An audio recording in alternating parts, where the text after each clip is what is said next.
Greetings, everyone. On behalf of the National Bar Association Board of Governors and its 78th President, C.K. Hoffler, welcome.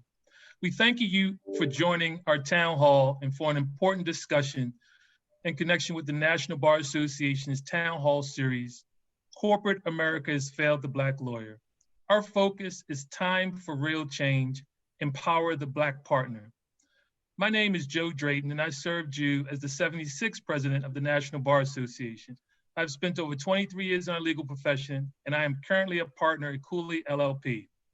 I want to give a special thanks to Rob Simpson, our team, and the National Bar Association's Commercial Law section for supporting this initiative. During my time as a bar leader, as I mentioned in our last town hall series, in the trenches serving you, I quickly realized that one attribute was immensely needed for all Black lawyers to embrace: courage and courageous actions. I quickly observed that positive change is sparked and fueled by courageous action. The senseless deaths of George Floyd, Ahmaud Arbery, Breonna Taylor, and so many others made many pause, reflect, and realize the deep inequities that exist in many facets of our life. This town hall and the entire series is a first step to the National Bar Association and the Black lawyer being a bit more courageous in demands for equity and equitable outcomes in our profession. Our aim is to rise up and change the flatline statistic of the Black lawyer and even the Black partner.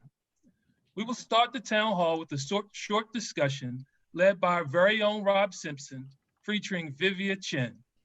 Rob is an amazing trial lawyer, a partner at Carlton Fields, and is a past chair of the National Bar Association's Commercial Law section. Ms. Chin is a senior columnist at The American Lawyer and the creator of the Careerist blog. Over the past 2 years, Ms. Chin has written at least 14 articles centered on the Black lawyer. 2 titles resonate: Big Law's Double Talk on Racial Equality, This You, and Who Really Benefits from Big Tent Diversity? Let's turn it over to Rob. Thank you so much, Joe. I appreciate you. You've been a wonderful partner in putting this series together and also a great friend, and we have work to do. I'm excited about our discussion with Vivia, but before we do that, I also want to give a shout out to some of our sponsors. I want to thank the National Bar Association Commercial Law section and the leadership of Andrew Nunes out of Fasken. We appreciate you and the organization. I also want to recognize the ACC Foundation and our dear friend Jen Chen. Thank you so much for your partnership and sponsorship with this, and also the MCCA. Thank you for your sponsorship. These programs don't happen in a vacuum. I'd like to also thank the NBA staff for their tireless efforts to make sure that things go through smoothly. Appreciate that. And also the team of lawyers that were very instrumental in troubleshooting, thinking about some of these issues in a very intimate way so that we can put together a dynamic program, which it will be for you tonight. I want to just recognize those individuals. Of course, my man, we just talked about Joe Drayton out of Cooley. He's been a wonderful leader and past president of the NBA. Marty Dunn, who is part of the executive team over at Dinsmore Soul. Paul Sweeney with K&L Gates. Pia Flanagan with Mass Mutual. Then we have 2 of my partners at Carlton Fields, Yolanda Strader and Ray Van. Thank you so much for everybody's participation. Vivia, before we jump into a couple of things that you want to say, I want to just kind of orient everybody as to how we got here tonight, why we're here. Because I think it's fair to say, in the absence of a couple of activities, we might not be having this particular town hall tonight. What really started our program is based upon the premise that corporate America has failed Black America. It was this New York Times article that put this little planted this seed in my head. And from here, Vivia and others, we recognize that the issues of George Floyd, this memory is indelibly marked in our brains and our minds forever. Say his name. This has started, as we say, the debate. Then we have Ahmaud Arbery, Breonna Taylor. And then, Vivia, as Joe mentioned, you have been the author of a couple of great articles that focus on the Black partner. One before all this happened was on January 19, but where are the Black partners? So I want to ask you, Vivia, where are the Black partners? That's a very good question. I think they've really been under the surface. They've been there all along. They were probably the first minority group to break into big law, and yet they're the one group that is really not doing well. You know, we've seen progress, granted incremental progress when it comes to women and when it comes to Hispanics and certainly Asian American lawyers. But when you look at Black lawyers, the situation is really quite dire. And why is it? I mean, why are we not hearing more about this issue? It's really why I started to write about it, because I felt it was truly ignored. It's right in front of us. It's an urgent issue, but no one is really focusing on it. And part of it is because, we talk about diversity all the time now, diversity, but we tend to sweep everybody into that big pot. And I think as a consequence, Black lawyers have been kind of lost in that shuffle. When you talk about being lost in the shuffle, Vivia, we've seen a number of initiatives by firms, by corporations, and because we had the benefit of chatting, I know it's your view that despite all this wonderful momentum, you think after this moment is gone, it's going to be more of the same. Why do you have that view?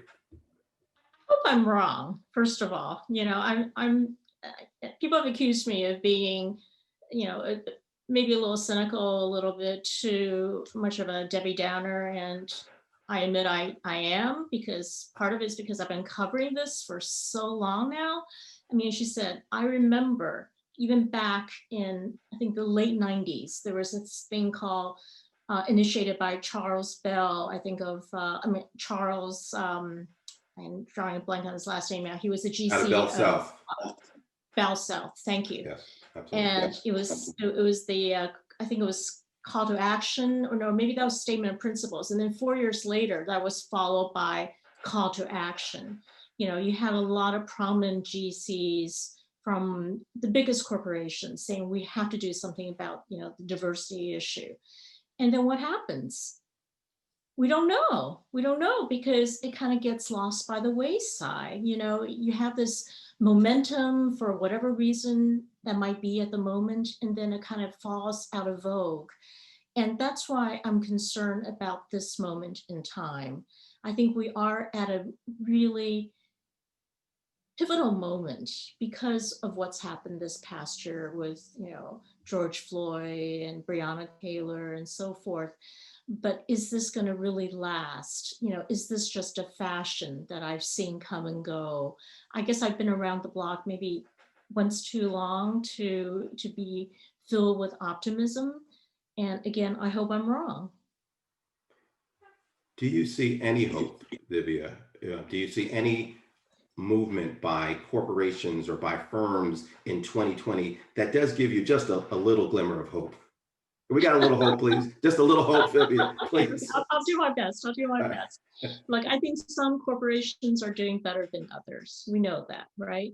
I mean, some have really put more teeth into what they've been calling for. You probably know them as well as I do, places like Microsoft and Walmart, and I think Capital One. Those corporations have done better. They've demanded more, and they seem to be getting more action. One thing they've demanded is more data, frankly, from law firms. They really want to see not just names of Black lawyers on their cases, but they want to make sure that they have true responsibility and that they are, more importantly, getting the client credit for it. But the fact that I can just sort of name just a few is not a good sign, right? Because a lot of companies have talked a good line for a long, long time now. And we've heard it 100 times, and we just don't see the action.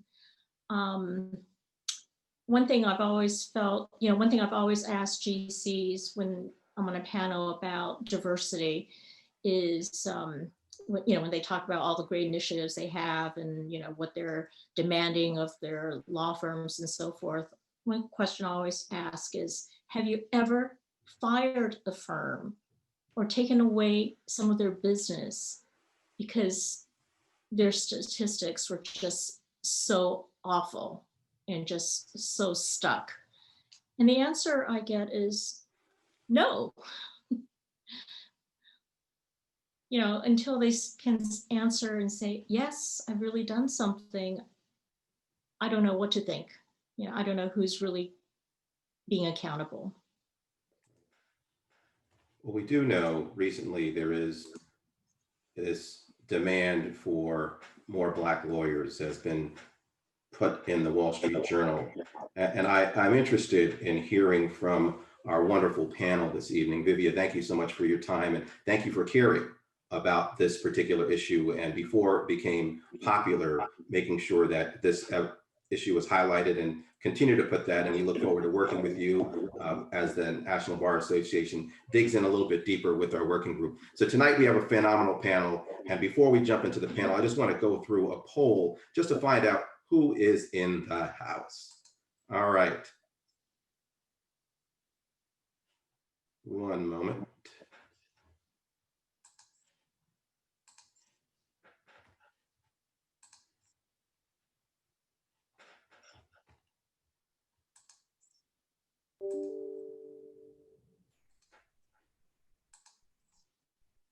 All right, so the first question that everyone should see, are you pleased? I like to have a little fun, folks. Are you pleased with Joe Biden and Kamala Harris becoming president of the United States? That's what I want to know. I just want to see what you folks are saying. I want to make sure that everyone gets a chance to weigh in. This is the fastest I've seen people respond to a poll in my life, really. All right, and we have, we appreciate the hundreds of folks that are with us tonight. And let's just see where we're going to go. Share the results. 100%. All right. Well, let's go and get to something that a little more pertains to who's here. Please describe your role in the legal field in corporate America. Are you A, in-house counsel, B, in-house counsel, in C-suite, B, in-house counsel, A is for C-suite in-house counsel, C is law firm associate, D is law firm equity partner, D is law firm non-equity partner, E is government lawyer, F is judge, G is D&I specialist, H is non-lawyer, and I is other. Who is in here?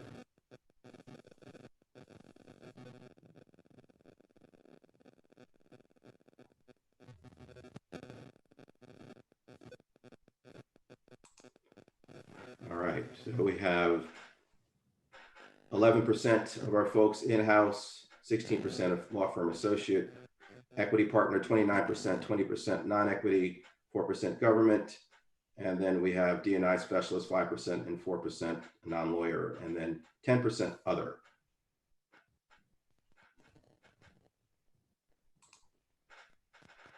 And then drilling down a little bit, we'd like to know in terms of the gender identity, male, female, gender queer, or non-binary. I do not wish to self-identify. Who do we have here?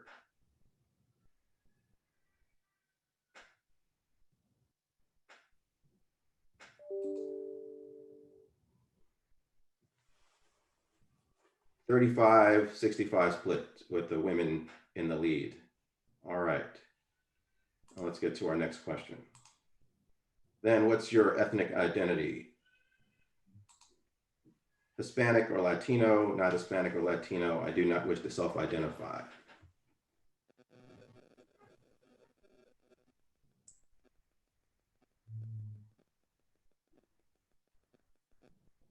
I had to make sure that it was his PC, so I had the employment lawyer go ahead and get these questions. All right. Those mainly non-Hispanic here. Let's go to our next question. What is your racial identity? White, B, African American or Black, C, American Indian or Alaska Native, D, Asian, E, Native Hawaiian or other Pacific Islander, F, 2 or more races, G, none of the above, H.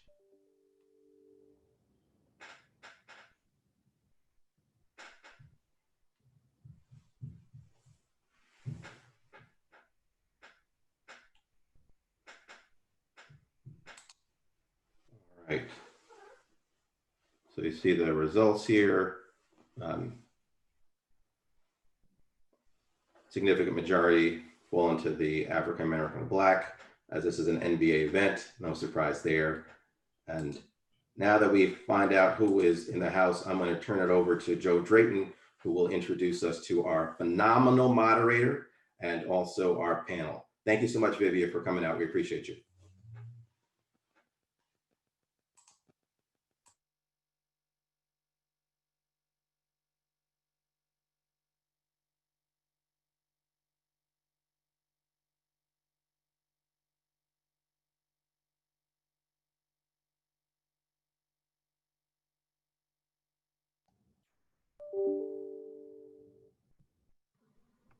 Thank you, Rob. Thank you, Vivia. I think our members, our allies, and friends, we need all hands on deck for meaningful progress. When it comes to the Black lawyer, the situation is quite dire. That's Vivian Chin's words. Now to our main event. We welcome our very own President, C.K. Hoffler, big law trained, big stick trained by our very own Willie Gary and Lorenzo Williams, and a revered trial lawyer. We have with us today Kim Cooper-Smith, the chairperson at Aiken Gump, Joe Conroy, the chairman and CEO at Cooley LLP, Ernest Greer, the co-president at Greenberg Traurig, Brad Karp, the chairman at Paul Weiss, Gary Sasso, the president and CEO at Carlton Fields. I have two brief remarks about each of our town hall participants. One, they are all sponsors of the National Bar Association, and we thank you for that. And each of you have touched my legal life long before the thought of this panel. Joe Conroy hired me, made diversity, equity, and inclusion a top priority at Cooley, and said yes without hesitation to LCLD, MCCA, and the National Bar Association. Brad Karp served with me on the board of Practicing Attorneys for Lawyers, a highly successful pipeline program in New York City. Kim led a lunch and learn while I was his LCLD fellow. Gary Sasso has been a leader in LCLD since its inception and was instrumental in the development of his crown jewel, the fellowship program. And none of the above, maybe with the exception of Joe Conroy being my CEO, is connected to their being here to discuss the Black partner. Madam President, all yours.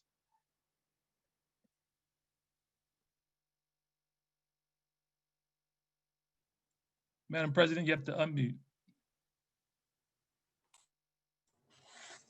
Isn't that something? This is my 10th Zoom call today and the 5th time that I haven't unmuted. Anyway, good evening, everyone. I want to welcome you all to the National Bar Association Town Hall Series. And the title of this Town Hall Series is Corporate America Has Failed Black Lawyers. This is really, really going to be a courageous conversation. And why? Because the National Bar Association takes very seriously its mandate as a 501c6 organization to provide, to help, to support its membership.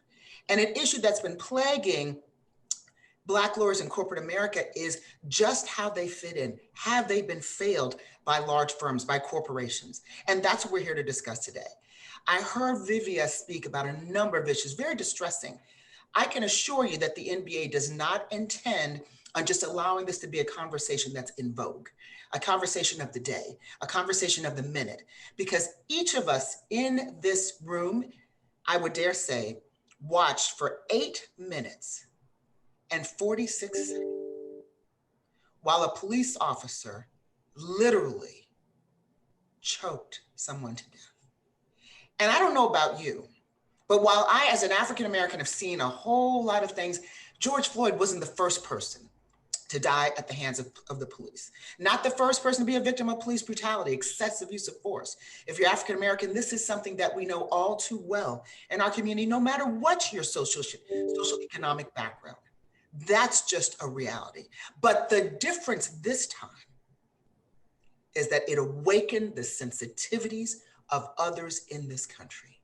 And all of a sudden we saw, and I say this was a beautiful thing to see, even though it's difficult to think about, it's difficult to watch someone be killed before your very eyes, not a movie, not something if you're in the military, but someone, a citizen, being killed before your very eyes for 8 minutes and 46 seconds. So that leads us to where we are today. And I just want to share with you all a little bit about my background. I did start my practice at Finley, Cumbo, Wagner, Heine, Underberg, Manley, Meyerson, Casey. It took me a while to remember all those names, I will tell you. In 1985, I was a first-year summer associate at Finley, Cumbo in the Washington office. And at that time in DC, there were a number of African-American partners, notably Bob Washington, who was on the executive management committee of Finley Cumbo globally. And at that time, Finley Cumbo had about 750 lawyers, and that was considered big law, huge, one of the largest firms in the world because we had 2 international offices. Of course, now that would be considered not a small firm, not even a mid-sized firm. So I say that to give you perspective. And in my first year at Finley Cumbo, my first actually 3 months, I was assigned to a case in Antigua. And when I picked up the phone, because there was no email, no internet, we had telex, we had fax, and we had phone. And when I spoke to my client, first year associate for the first time, this client told me, and this is a client that was in Barbuda, which is the companion island to Antigua, but he was American and he had business interests down there. He was so upset because he said he did not know why a woman had been assigned to his case. He was outraged by that. And he said he needed to talk to the leadership, the senior partners, because he was not going to stand for having a woman to represent him. 1987, that happened. And I continued to represent him through 1988. And I can tell you, ladies and gentlemen, when he shared that with me, the only thing that ran through my mind was, well, you just wait till you meet me. Because it was very clear, he had no idea that I was African-American. So when I talk and speak from this position here today about what's happening in corporate America and how corporate America has failed Black lawyers, I'm speaking from a personal standpoint, because I did start at big law. I have had remarkable experiences. I have been trained by the best, but I also have experienced the unspoken, the awful feeling of being ignored, not being seen, having to prove myself over and over and over again. And that, I dare say, is what we will see as the experience of most African-American lawyers in corporate America. So against that backdrop, I'd like to get right into the program because we have such a phenomenal panel. And we have the top brass in corporate America, the top brass in the leading law firms, not just in the United States, but in the world. And when I say that, we're talking about Gary Sasso, who's the president and chief operating officer of Carlton Fields. We're talking about Joseph Conroy, and we've got 2 Josephs. We've got Joe Drayton, past president of the National Bar Association, extraordinary past president, and who's at Cooley. And then we have his chairman and chief executive officer of Cooley, and that's Joseph Conroy. Ernest Greer, a legend, co-president of Greenberg Tarrig. We also have Brad Karp, chairman of Paul Weiss. Paul Weiss, we all know the history of Paul Weiss, and through the experiences and the answers to the questions, we'll hear more about these firms' commitment to diversity and inclusion. Kim Coppersmith, chairperson of Aiken Gump. I remember Aiken Gump when I was in practice in DC because of Vernon Jordan and others who practiced there. And so against that backdrop, I'm going to go right into the first question. These events, George Floyd, Ahmaud Arbery, and on and on and on, where people are witnessing horrific, absolutely horrific killings of African Americans. Have they changed or caused a change within your firms? And maybe it has, maybe they haven't, maybe they haven't. And if so, and I'd like you to be specific, what changes in particular involved Black lawyers? And how are you tracking and monitoring these changes? So the first question I'm going to pose to Joe Conroy of Cooley. Thanks, CK, and I'm delighted to be here and take part of this important conversation. And you can call me Joe too, with Joe Drayton being Joe 1, if that makes it easier. So it's a good question. Look, for the better part of the last decade, we've tried really hard to coalesce our partners around this notion of the imperative of diversity, broadly construed, right? So that becoming a substantially more diverse and inclusive enterprise is not a nice to have. It's not a matter of degrees of success, but it's literally an imperative. And I think we are coalesced around this notion that unless we make progress, we don't become the elite firm that we aspire to be. And to that end, we've had the standard sort of panoply of tools that a lot of big law firms have. We have a very active diversity committee, billable credit for things, employment and the diversity fellowships, giving, tying compensation into advocacy and efforts around diversity. But when we watched with the world what happened on the street, this summer, and I think all of us know that what happened wasn't new, right? I mean, it was just maybe a better video of it. And as you said, CK, the moment that it's created, but I think three things have changed for us. One, in our firm, it has deepened our level of connection to each other as we've been put to the test on how we could really practice empathy for a large part of the constituency that didn't feel the very personal way that some of our family members did. And secondly, a deepening of our level of, I would say, engagement. That is, how many hands are picking up hammers and hitting on nails. And I think most importantly, a deepening level of commitment. And I'm not just talking about commitment to the imperative, but I'm talking about commitment to what I think is going to be the most really important part of what we do as big enterprises, of trying to, within and without our organizations, keeping the light shining on these issues, past the time when the media turns away and the focus of society in general turns away. And so shift into a new gear for sure, a noticeable new gear for us. Less talk, more action. A bunch of different sort of vertical efforts on that regard. But I think most importantly, there was this gradual dawning on the partnership that for us to really make significant progress against these issues. And I'm just talking not here just about diversity, equity, inclusion broadly. I'm talking about the issues and obstacles faced by Black lawyers and Black professionals in our firm, that we needed to do something that for us wasn't maybe that comfortable because we are a very collegial, collaborative firm. And we needed to figure out, for us to make progress, we were going to have to be able to not just exist in discomfort, right, but to be able to sort of channel that discomfort towards progress. And we've really, across the firm, we were lucky that we had lined up last year Dr. D'Angelo to come in and speak to the entire firm about her most recent work, White Fragility, and it got put off because of everything, but we got to do it in October, and we ran our folks through a series of small group discussions to precede it. We had the conversation and the small group discussions after it, and it was remarkable to watch a bunch of folks who had to really lean into some not so attractive characterizations of our behavior, and maybe think about the things that we had buried our heads in the sands or looked away from for a lot of time. And but it has really spurned sort of an awareness within our firm, which I think continues, that it will be our ability to continue to have the uncomfortable conversations that will lead to results. And it's early days. The messaging is consistent about this and consistent about ramping our efforts up. But I would say, if you polled the 3,000 folks in our firm, almost to a person, they would say we are in a remarkably different place as an enterprise than we were, before all this happened. Okay, well, let me ask a follow-up question. And then Gary, I'm going to ask you to comment as well. The follow-up question is, so Vivia said what she's seen over the course of covering this. And I graduated from law school in 1987, so I've seen it even back in the 80s, is that there's a lot of enthusiasm, excitement when there's something that happens. And there are all kinds of manifestos and proclamations and action on a short-term basis. It might even last a year or so.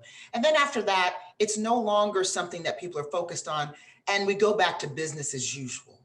So Joe, I'm going to ask you, and then I'm going to turn to you, Gary, because we're having courageous conversations that will lead to courageous actions and asking tough questions. That's what this is about, because that's what the National Bar is about. And so, Joe, I'm going to go back to you. What are you putting in place at Cooley? And we are very appreciative of the efforts that you've made and what you've indicated, because that is extraordinary. But what are you putting in place to ensure that this is a part indeed of the culture of your law firm, so that 10 years from now, we're not having the same discussion. The National Bar is not convening a town hall series on how corporate America has really failed Black lawyers? Yeah, that's a great question. So Vivia's skepticism is well earned and well placed, right? And I have to admit, look, I share some of that myself. And I had my moment after witnessing what we saw this year and flashing back to, I grew up in Washington, D.C., and the riots swept right up my street. We were huddled in the back room, in the riots of '68. And I had my moments in the days following, particularly what happened in Minneapolis, of thinking, God, have we done anything in 50 years? But to me, I kick myself in the pants and say, it's a terrible set of events, but it has provided a moment, an opportunity for the folks that can really move needles in the world to do it. And if we leave that moment unaddressed, then shame on us. So first thing is the repetitive messaging and putting your stake in the earth around, we will not let the light go out on this. We will make progress. And most importantly, I think we will do two things that are hard to conceive of doing at the same time, but you have to be at once extraordinarily impatient, right? You have to make progress. You have to set goals and achieve the goals. And we've set some pretty ambitious goals for ourselves.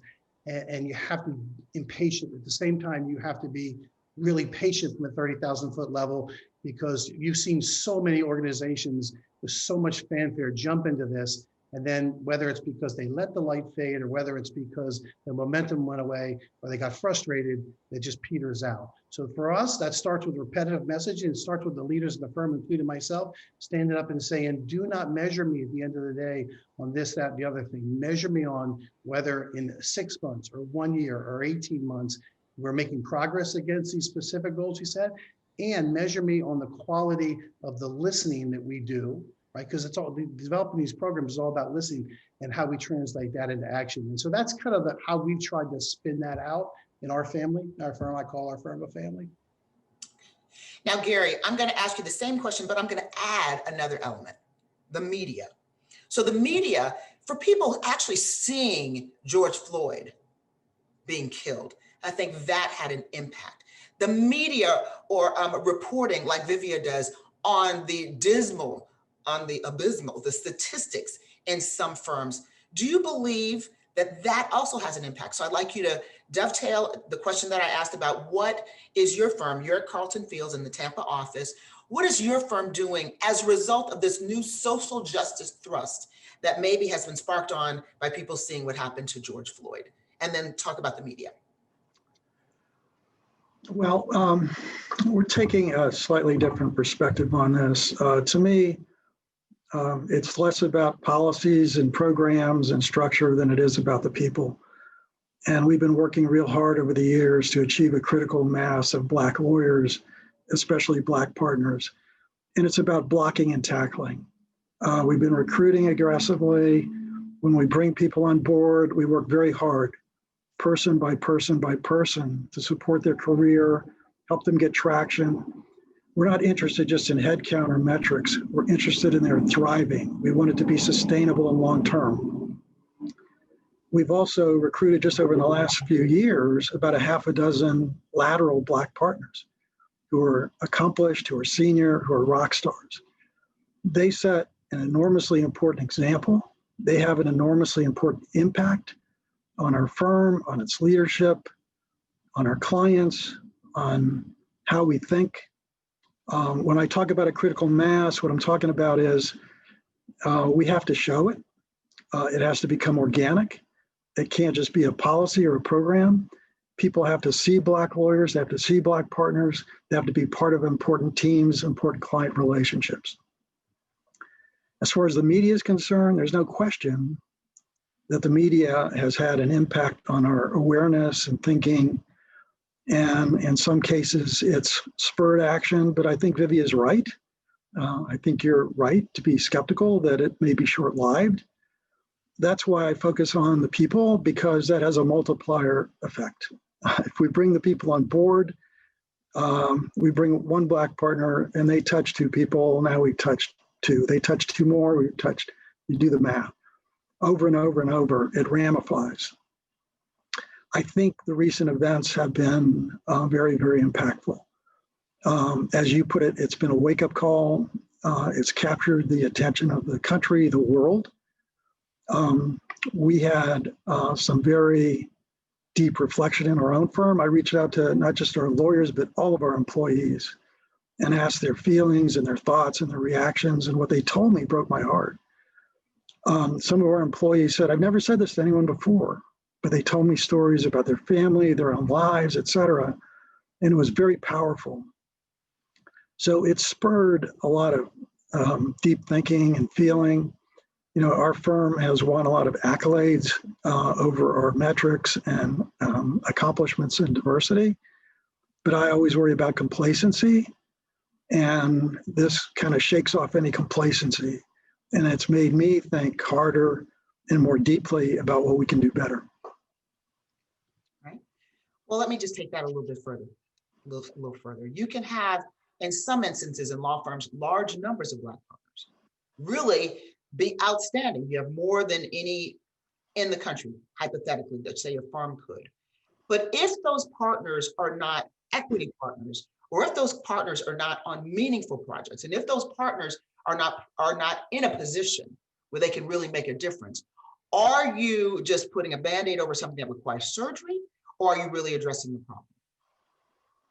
If you want me to follow up, I'm happy to do that, because I think you've hit the nail on the head. I think when clients talk about diversity, sometimes when the media talks about diversity, they're looking at statistics. They're looking at head count.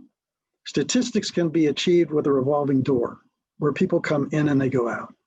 We want people to stay. We want them to thrive. We want their practices to grow. So that's why I say for us, it's blocking and tackling, one lawyer at a time. We have sponsorship programs, we have mentor programs, we have a chief diversity officer. The director of talent management in our firm is a Black woman who's in charge of recruiting and Black and professional development. I own this personally. You know, we're a relatively small firm, so I know everybody in our firm. We're only 300 lawyers. So every single person is important to me, and I will intervene to make sure that they are thriving and that they're getting the right opportunities and relationships. So we monitor their careers. When we hire associates, it's with the expectation they will progress into partnership and into equity partnership. And we work real hard to make sure they have the opportunities and they advance. When we bring in partners, we plug them into big clients, and they're engaged across the firm on teams collaboratively, growing practices and client relationships and doing the important work of the firm. So we watch all this. So again, we're small enough that we can do this in a very hands-on way. It's not about statistics. You're dead right. You know, it's about the quality. It's the qualitative issues. We want people to stay with us. We want them to grow. We want them to thrive. We want them to lead. So Brad, and thank you very much, Gary, for that answer. And I'm going to come back to you on something a little bit later. Brad, I'd like you to address the same question, but I'm going to ask it differently. So you're at Paul Weiss. Paul Weiss has been known, has a history of being engaged in landmark decisions, Brown versus Board of Education, worked alongside Thurgood Marshall. You have Ted Wells there, you have Loretta Lynch. You have some superstars, African Americans. You've done a lot in the community over the years. But now I want to go, there are onions and we have to unpeel the onion. You might have some superstars, but if you had the opportunity, and you may already have, to speak to some of the associates in the ranks at your firm, do you feel that they would feel that they are on a track to this inclusion, real inclusion, to become an equity partner? And if not, what do you feel that Paul Weiss could do to enhance the numbers, to enhance that experience, so that, again, we're not just looking at a reaction to what happened to George Floyd, but continuity and consistency over the years? No, that's a great question, CK. And I'm very glad I'm here. I apologize. I'm going to cough a little bit because I'm getting over COVID. Look, I'm in a very fortunate position. You mentioned Ted Wells, Loretta Lynch. We also have Jay Johnson. We have three of the most prominent African-American partners in big law at our firm. And they all care passionately about these issues,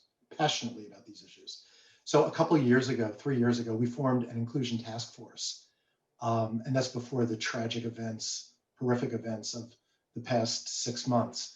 And we've been meeting every week to come up with initiatives. And it's the only committee in our firm where it's not just partners. Ted Wells co-chairs it with me, and Loretta Lynch is on it. And we have associates and we have staff, because I need to hear what their experiences are. It's very easy for us to think we know all the answers. We don't know all the answers. So I want to hear from the Black associates. I want to hear from the Black staff and hear what can we do better to make the firm better, more inclusive, make your life more satisfying, put you on a trajectory that is going to lead to partnership. We only have equity partners at our firm. How can we make this better? And then the Black Lawyers Network, in the wake of Breonna Taylor, George Floyd, Ahmaud Arbery, and those just horrific events, have been engaged with me personally and with leadership of the firm to come up with a bunch of bold initiatives. You say, a lot of people in the community are saying, we can't find Black law school graduates. And what they've said is, I know we recruit at Howard University. Why aren't we recruiting at North Carolina State? Why aren't we recruiting at the University of the District of Columbia Law School? And we've started, and we've already hired a number of 2Ls from those law firms. They've also said, we have really good statistics, and everyone is going to say statistics are a small piece of the puzzle. But why can't we have really bold statistics? Why can't we aim to have 30% of our incoming summer associate class be comprised of Black recruits? Why can't we make sure our associate body has 25% Black lawyers? Why can't we make sure that our mentoring program really works, our sponsorship programs really work? Because again, we have Ted, Loretta, and Jay who are pushing us. And I came to Paul Weiss because of the history, CK, that you described. I came because of Brown versus Board of Education, writing the Voting Rights Act, helping to form LDF. I mean, that's what our firm is. So if I can't walk the walk, it's not going to work. Let me just follow up a little bit on that, and then I'm going to turn to Kim. And Kim, I'm going to ask you a couple of questions. So I guess I've been in practice for almost 34 years. I've heard so many times, more times than I can count, we just can't find qualified Black lawyers. Well, the NBA represents over 66,000 African-American lawyers, judges, law students, and law professors in this country. We have a pipeline, and one of my initiatives this year is to make sure that every single African-American or Black law student who is a member of BALSA, which is the Black Law Students Association, is automatically going to be a member of the National Bar Association, so that we can just stop this conversation about not being able to find qualified law students or lawyers, because they're there, we're there. And so that's really, really important. And you just got to go find them. There's so many everywhere. Every law school has African-American law students, and in most cities in this country, whether metropolitan or not, have Black lawyers. So they do exist. And at the National Bar, we're committed to making a change there. But Kim, you're the only woman on this panel. other than I'm moderating, and you're the only woman. There are very, very few women that do become chairpersons of a firm. And if it's a board, chairperson or chairman of the board, they call them chairman of the board. I'm chairwoman of a board as well, but you're chairwoman of the board, chair of a board. And when we look at issues of gender, I gave the example earlier because, quite frankly, the initial response from that client was based on gender. He just did not want to have a woman to represent him. This was in 1988, not so long ago. But when he saw me in person, it was horrific because he absolutely positively refused to accept, at least initially, that his lawyer could be Black. And I was there in Barbuda in his face there to resolve his claims, and I ultimately did. So I'm going to pose this question to you. Do you believe that the type of scrutiny that we're seeing right now is forcing some firms to feel like they have to bring about change with their Black lawyers, Black partners, and in the recruiting efforts? I most certainly do. And I am so pleased that it's happening. I'm so disheartened as to why it is happening. And I'm disheartened that it has taken this long for many to view this as the crucial issue that it is.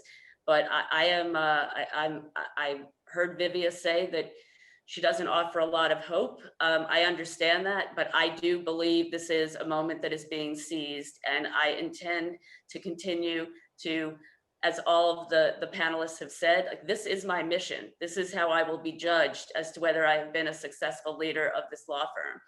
And talking a little bit, TK, about the unusual circumstance that still exists, that when the women who are leading major law firms get together, let's just say we don't need a private room because we couldn't fill one.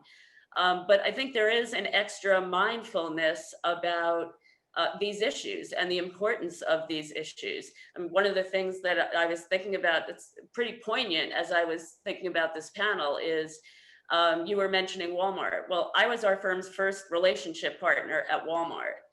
And because of their efforts, I was given a platform to show that I could manage a large client relationship that I would otherwise never have gotten. So when I think about how things change, that changed, but then the change that happens from that, the next relationship partner was Tony Pierce. And that was both Walmart and me knowing what we wanted to do. And it's not that I think that women are better, but I do think I have a real grasp of issues in a way that others may not, that makes me particularly sensitive to this issue. I mean, we all are familiar with how you can be undermined in these roles. I can certainly tell you, the number of times that I have been asked, what law firm does my husband run, is too long, and that's still happening in 2020. So I get the issues, and I am a bit hopeful that this moment is different and that we can show a level of commitment that will change. Well, and Kim, thank you for that. And if you can imagine, if white women couldn't fill a room of chairpersons or chair of the board in big law, you can only imagine what Black women. Absolutely. That there are very few in the country, in the world. And I'm glad that you mentioned Tony Pierce. Tony Pierce, for those who don't know, he went to law school with me. Extraordinary partner at Aiken Gum.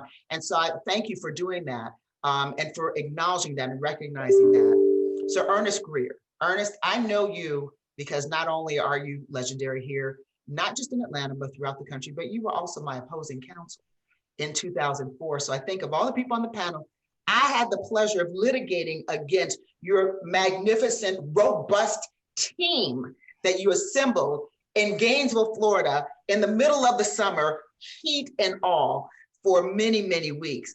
But you brought the pain. Well, you brought the pain. You sometimes have to bring the pain. The pain just got to it.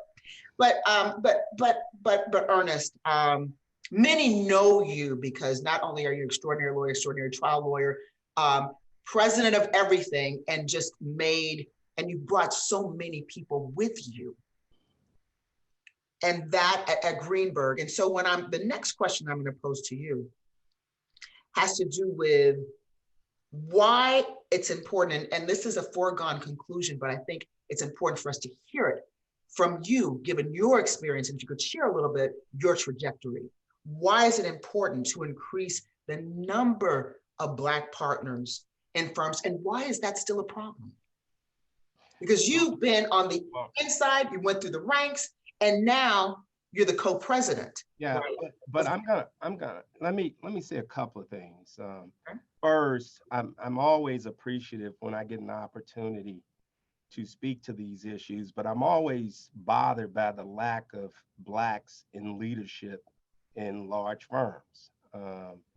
You know, here's the reality that no one wants to really talk about. First, the practice of law is not a pro bono or a gratuitous effort. I mean, we do this business to make money, and the money is the everyday driver. And so firms have yet to conclude that having Black people in their ranks is beneficial to them making money. And so today's noise and today's focus is because those who put money in our pockets and those who feed the firms have said we have an issue with it.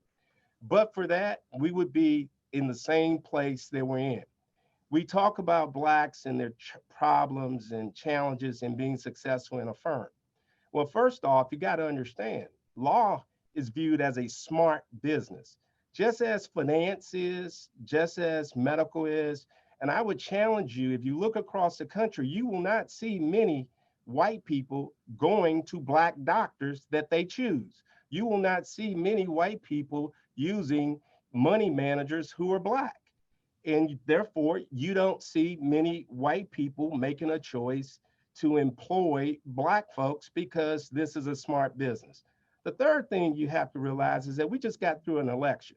And we know that the president is a racist. We know he's a bigot. We know that he discriminates against women and all those things. But yet more than a little less than 50% of the people in the country voted for this president.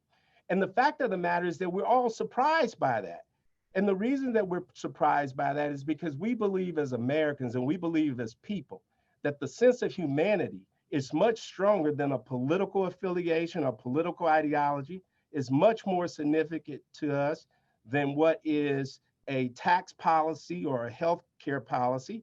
But yet America voted nearly 50% for this man. Well, we have to understand that a law firm is nothing more than a microcosm of America. And I'm not saying that partners in firms are racist, but I am saying that partners in firms have racial biases.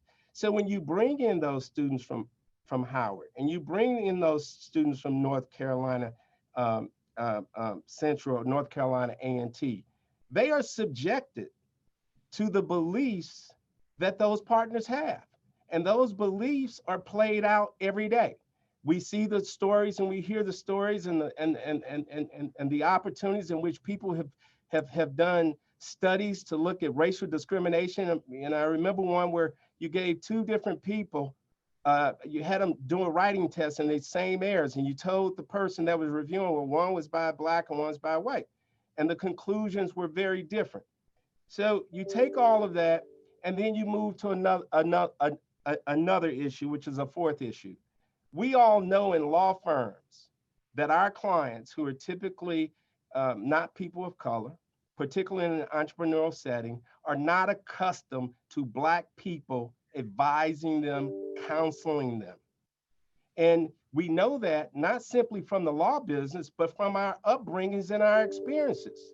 And so we, being in a law firm, particularly if you're a white partner and you may like a Black person or a person of color or a brown person, have implicit and inherent concerns as to how that client is going to respond.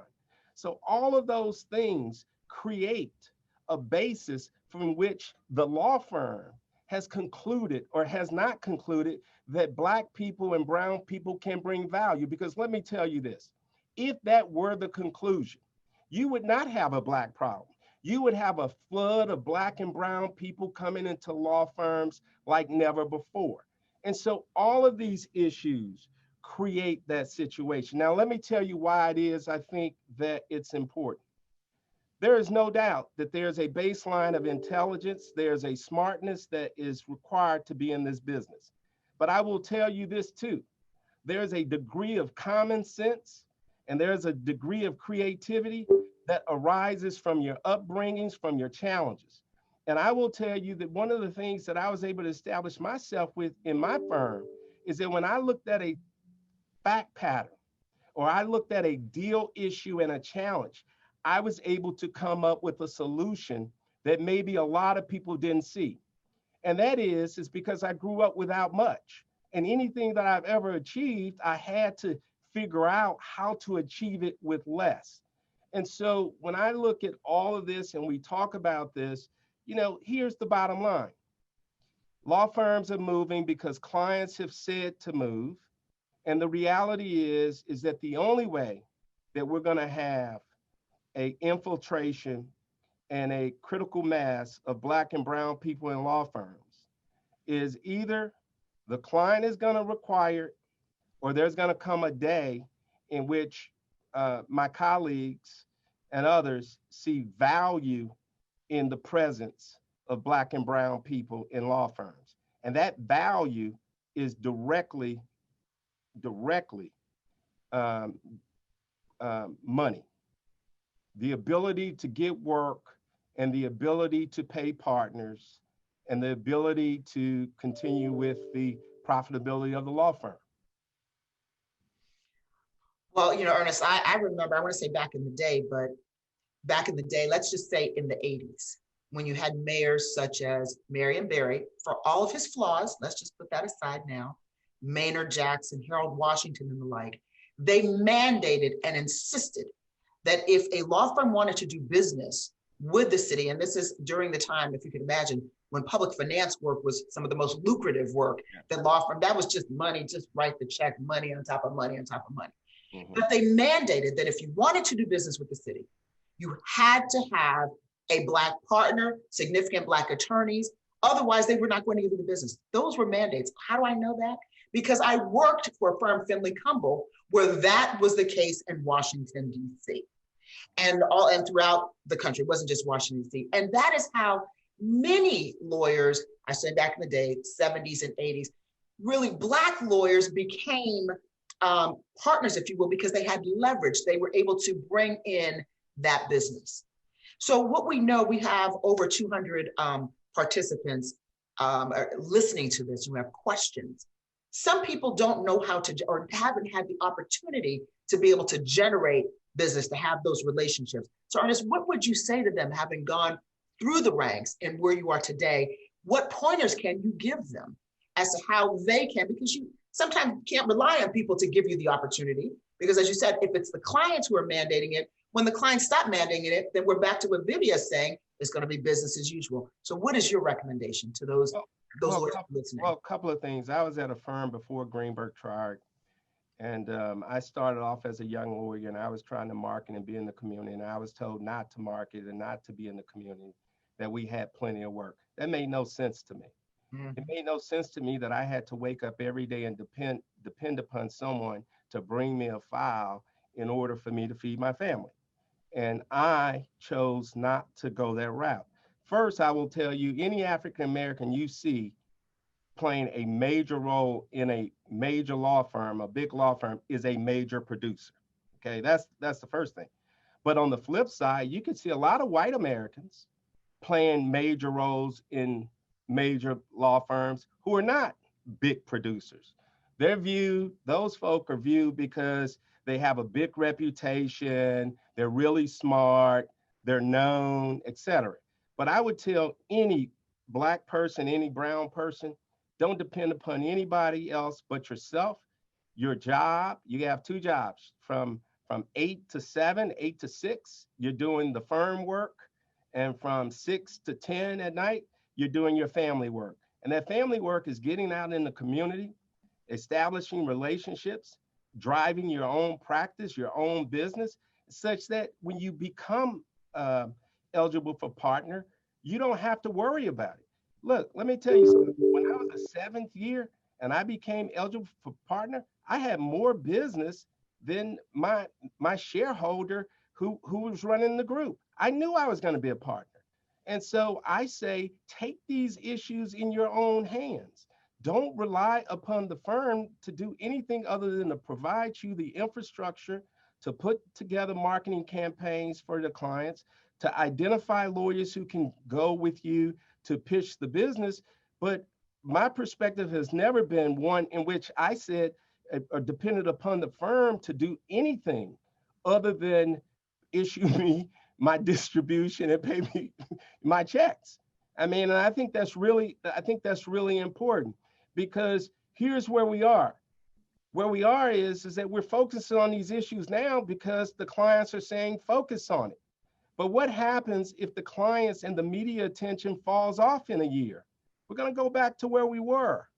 And so I'm saying in this time, I challenge all Black and Brown associates and partners to reach out to as many clients as they can find, as many relationships as they can find, to be very intentional about it, get their own practices, and rely upon themselves. And then the result of that will be that people like me and others who are in leadership will view them as valuable. We will take time to mentor and develop them. We will introduce them to other partners. In other words, we will become their unofficial sponsor because they are doing something that is putting money in the partnership's pocket. Well, thank you, Ernest, for that. Speaking of Black partners in leadership, some perceive that Black partners in leadership are real unicorns because they're not usually in the room or at the table. So what I'd like to do is I'd like everyone on this panel I'm going to do a poll panel to talk about how many Blacks you have on your executive management committee or boards, just so that the audience can get a flavor. So let's start, Joe, let's start with you at Cooley. Sure. So the two principal committees that run our firm, our management committee, now called our board of directors, 10 sitting members, one of whom is Black, and our compensation committee, 14 seated members, one of whom is Black. Okay. And Ernest? We have 2. Okay. Brad? 2 of 10. 2 of 10. Kim? 1 of 11 on management and 1 of 9 on compensation. And Gary?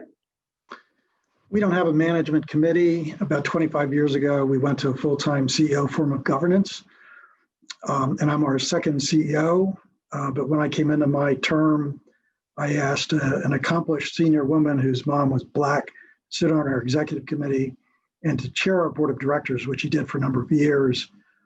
She was succeeded by an Hispanic chair, but she also has chaired our board nominating committee. And last year, we discussed a pipeline of Black candidates for the board.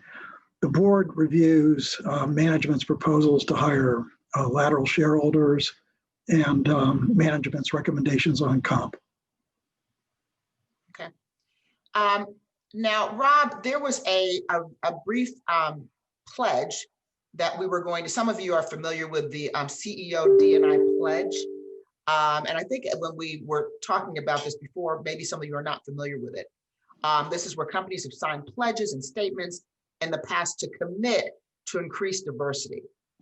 Do you believe, and we're going to look at this CEO D&I pledge will be any different from the prior pledges and statements? And again, I'm going back to what Vivia's saying. She's covered this for a while. Going to what Ernest is saying. If we don't make a concerted effort and do things continuously, we'll be back where we started. So this is the pledge. Is everyone on the panel familiar with this pledge? Yes. Yes. All right, so we want to go back to the pledge. That's it. Okay, and the pledge, the CEO pledge is we pledge to act on supporting more inclusive workplaces. And I just want the audience to know that this does exist. There is such a thing that exists. A number of companies have signed on to it. And because now there are many clients that are requiring metrics to sort of judge, to track how the firm is doing. Going back to what everyone said, maybe this is happening now because clients are getting involved. What if you're in a situation where clients are not mandating, where there is no call to diversity, where there is no pledge? And I'm going to raise this question, Kim, I'd like to ask you. where there is no pledge, where there is no call, and I did hear you speak about this for Aiken Gump. What do you think that if there are Black lawyers that are in an organization, in a law firm, in addition to what Ernest said, where there is no pledge, there is no commitment, there is no client saying, we need to do better with social justice, what is your recommendation to them and what is their recourse? Yeah, I mean, I think that it is up to us to make sure that this issue matters, period. So it is very helpful. Let me be clear. I believe it is very helpful when clients press this issue. I really do. I embrace it. I want to be able to use the fact that clients care about this to make sure that our management committee, our partners get how important it is. But I also think at this point, we're at a point, I was just doing a pitch recently. We're including this information and we are talking about what we can do in terms of working with the client and making sure that we are using our highly talented, diverse lawyers, whether or not they're asking us to do that. And I think the other thing that firms can do that it really relates to the question you just asked, you need to have Black partners in positions of leadership. So our two largest offices are New York and DC. Both of those offices, the partner in charge of both of those offices are Black. And when you have that as what you're talking about, then I think the people that are at the firm who are looking to say, like, is this really possible? Can you get in front of the important firm clients? Can you get into a role that is a leadership role at a large law firm like this? Our answer is yes, and you can see it happening. And so we're very, very fashion forward, let's say, in what we are prepared to say to our clients, whether or not they're asking us this question. I do think we have more and more clients who are asking this. We're offering this affirmatively as a topic that we want to discuss with our clients, whether or not they've asked to discuss it. And we think we're able to convey a message that is actually helping to bring some of those clients that you're referring to that aren't as active, aren't as forward thinking. And, we, a little bit like Brad, look, we have Vernon Jordan as one of our founding partners. He was my mentor. He was my commencement speaker in 1981 at the University of Pennsylvania. We have talked the talk and walked the walk for a long time. So I think clients should be hearing this, even the ones that are less ambitious at this stage in terms of their own development on looking at the crucial nature of diversity. Well, it sounds like at Aiken Gump, you all have a plan for leadership development for your Black partners. I mean, that's a plan. We have a plan, you execute a plan. Gary, do you all have a plan as well?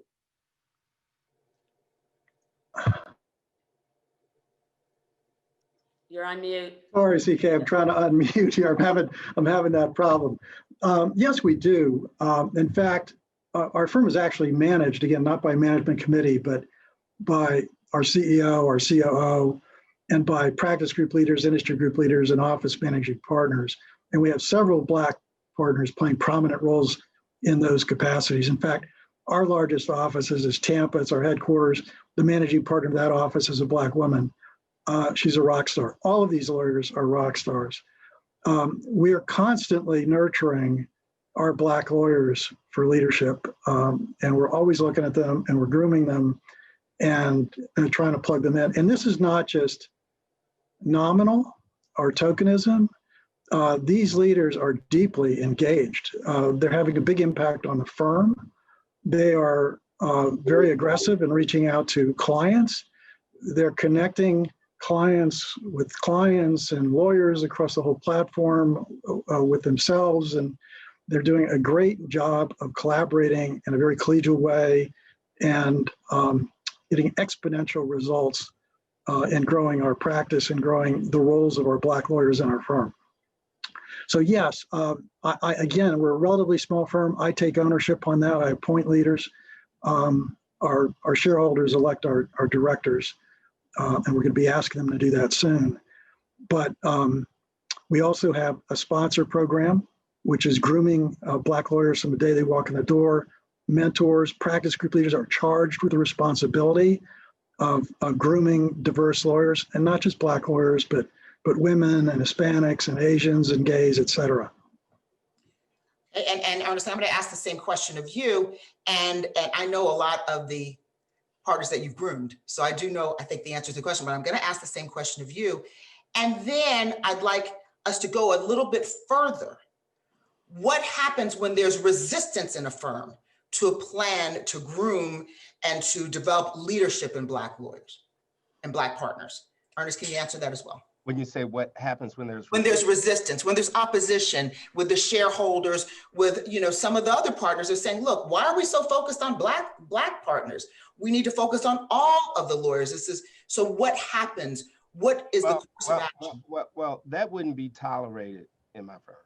I mean, let's remember that Greenberg Traurig was the first big law firm to ever have a Cuban serve as its managing partner, CEO, for 13 years, a man who came over on a boat with his clothes and his family at 14 years old, and a man who still remembers that and still speaks with a Hispanic accent or Spanish accent and the like. And so that wouldn't be tolerated. But I will tell you, so we moved, just like other firms, to a program that focused on women. I think that a lot of firms moved to a focus on women because they started seeing the law school metrics. More women were going to law school, more women were going in-house. Again, it was the value proposition. Women are making decisions, we need women.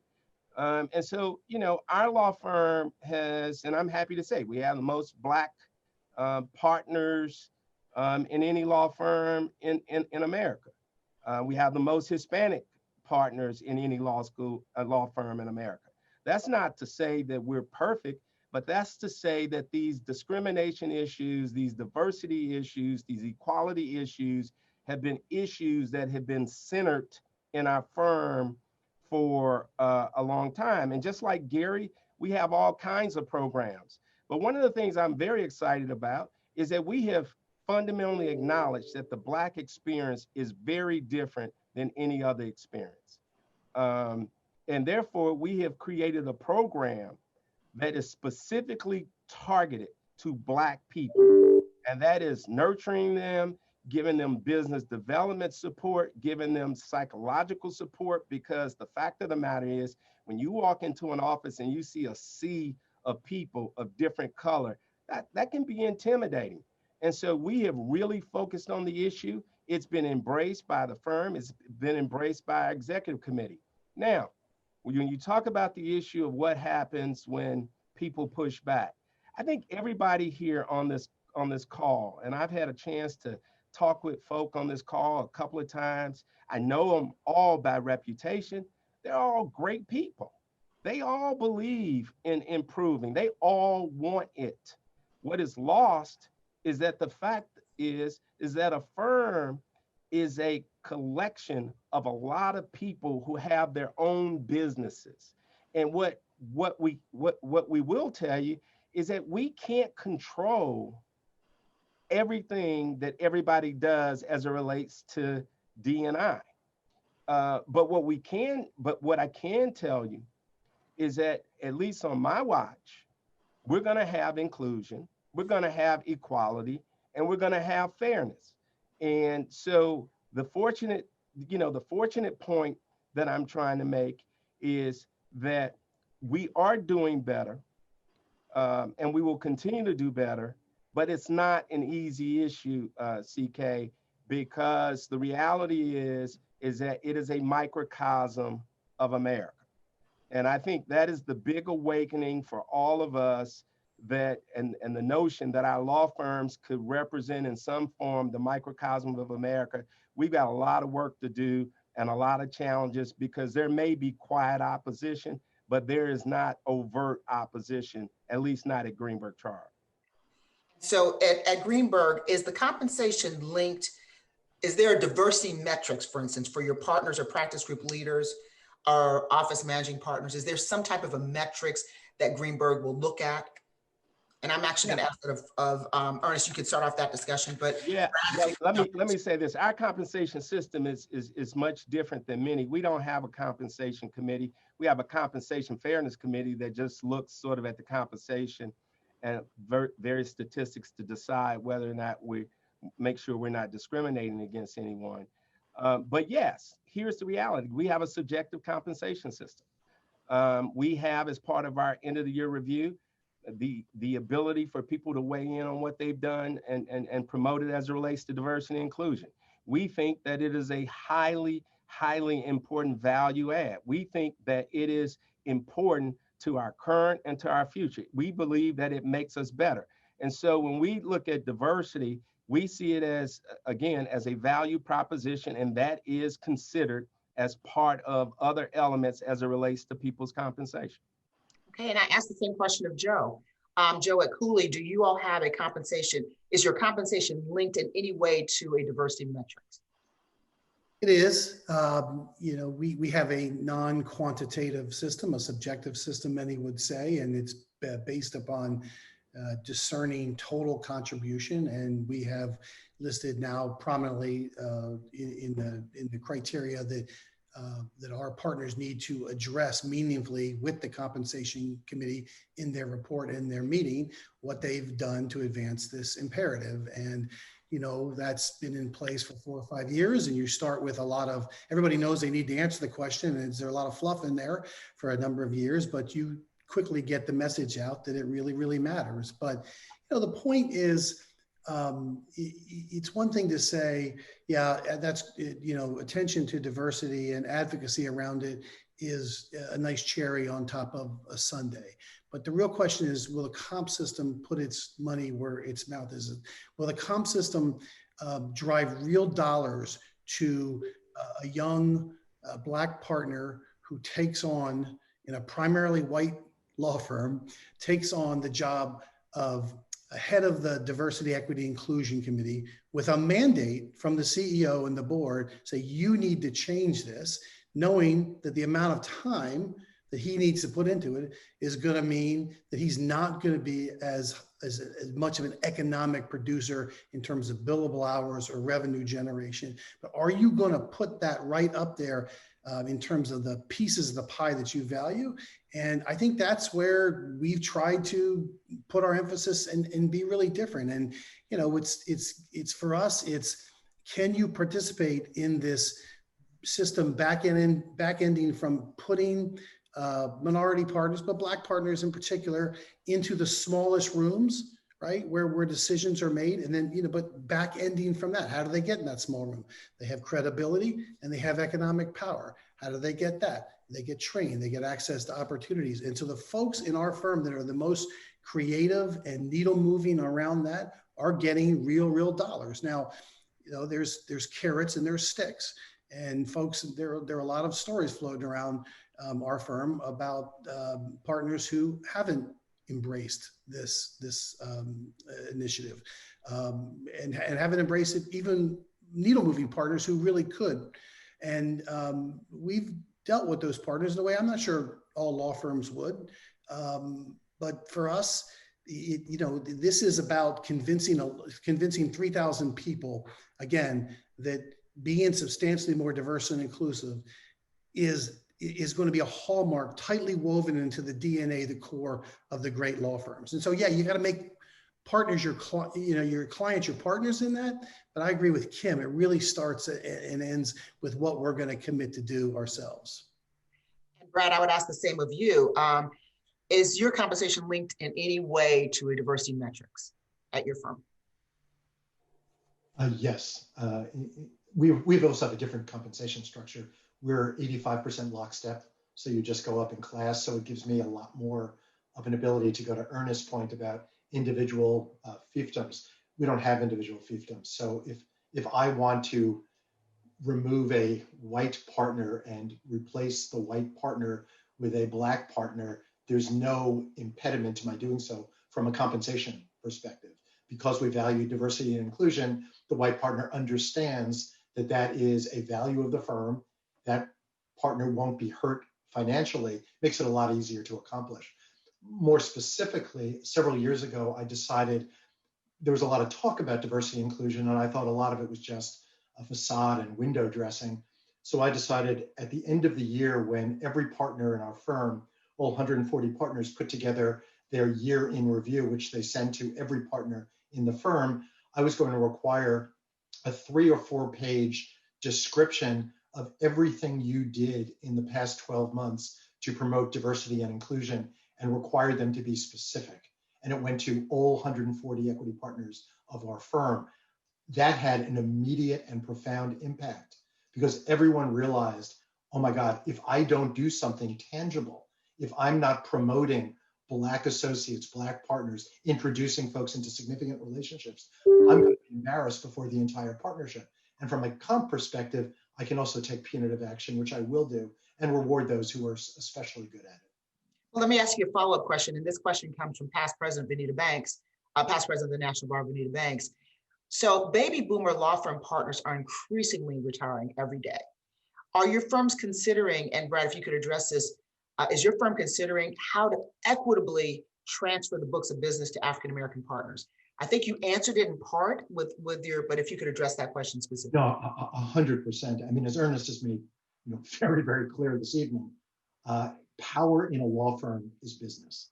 Mm-hmm. You have clients, you have power. That is the currency that drives law firms. So if a partner is retiring and a partner has a series of significant client relationships, I will absolutely sit down with that partner and indicate you're going to give these relationships to these partners, and I am going to push Black partners, I'm going to push women partners, because that's the way you change the power dynamic in a large law firm.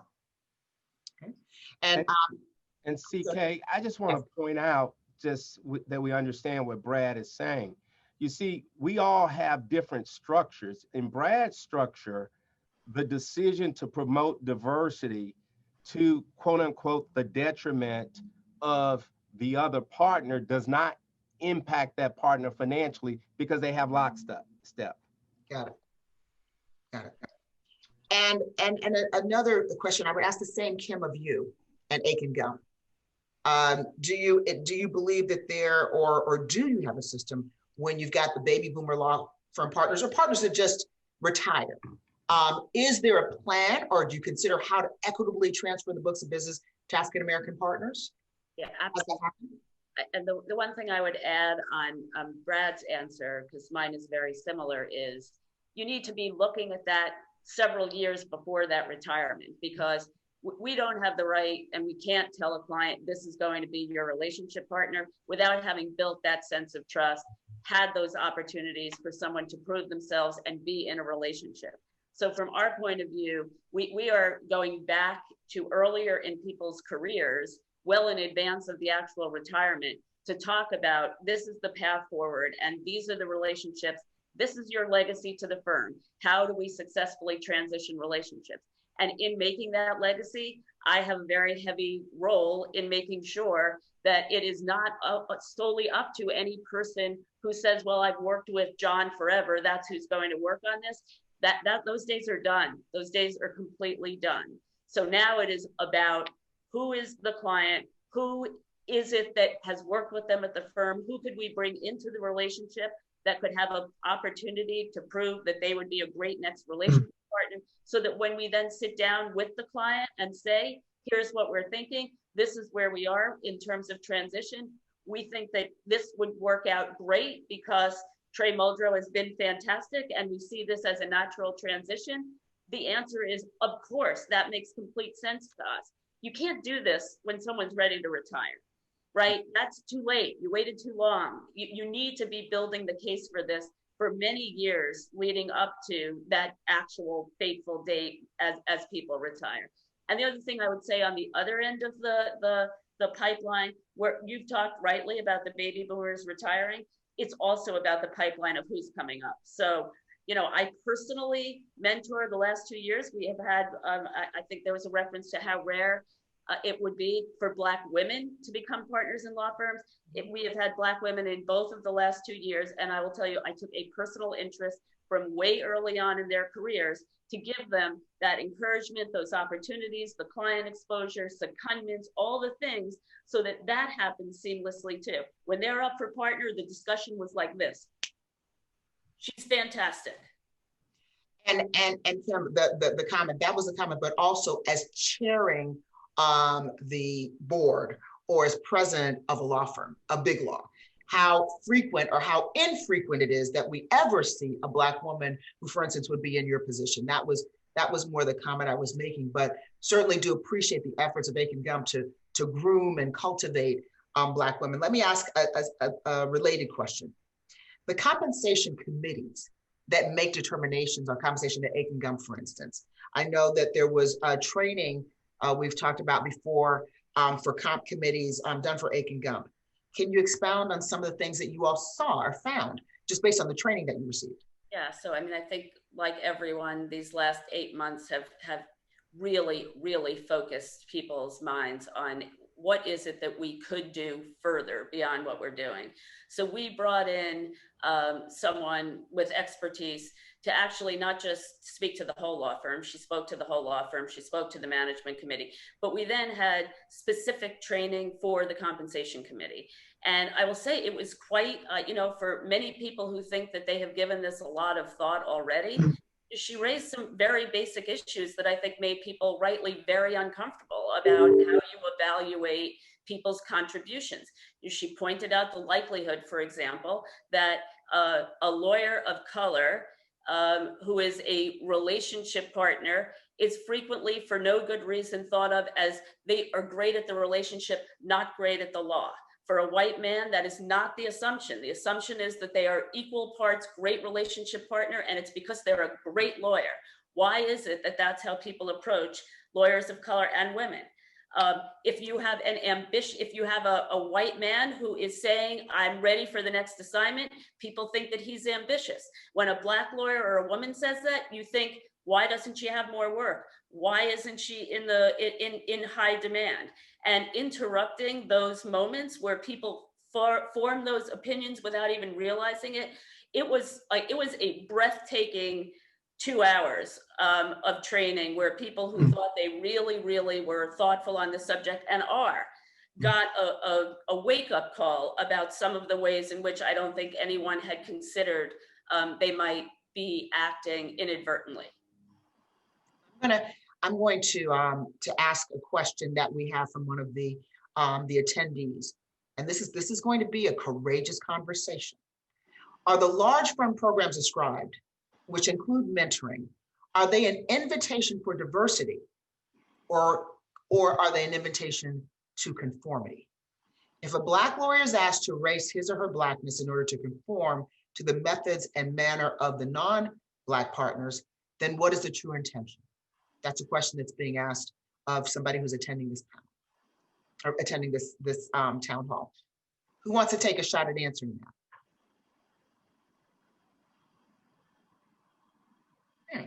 Okay. Okay, I'm happy to take a stab at it.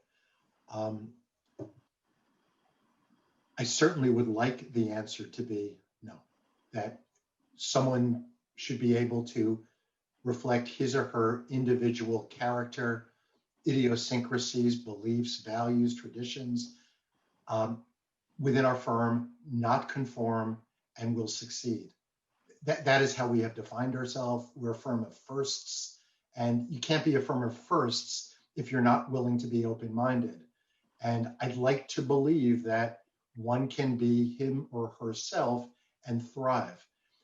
The more, going again, back to Ernest's point, the more individuals you have in the partnership who can look like you, be mentors to you, understand your history and your journey and the obstacles and impediments you faced your entire life, I think it makes it easier to be yourself and to be courageous.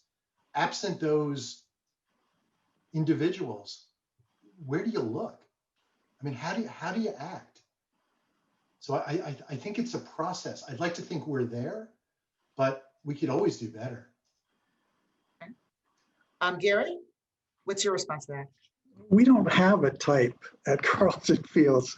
Everybody's so different. And, I always agree with everything Ernest says, but we have a different perspective on one thing that bears on this question, and that is whether firms are doing what we're doing in diversity because we're being compelled by clients. We're not, but we think of ourselves as outliers. I freely concede that I think many firms are, but I would add, I don't think very many clients are actually requiring this or demanding it. And I'm not sure they should. I think they should be partnering with us on that. And we usually are the firm taking the initiative. the partner in that relationship taking the initiative. But we like diversity. We enjoy that. It gives us more professional fulfillment. That's who we want to be. We enjoy the workplace that creates. And we've been doing this a long time before there was a business case for it. We've been doing it independent of what clients want. That's why we put together the team we want, and we like a diverse quality to it. And it's not just Blacks, it's Hispanics, it's gays, it's women, you name it, Asians. We like that.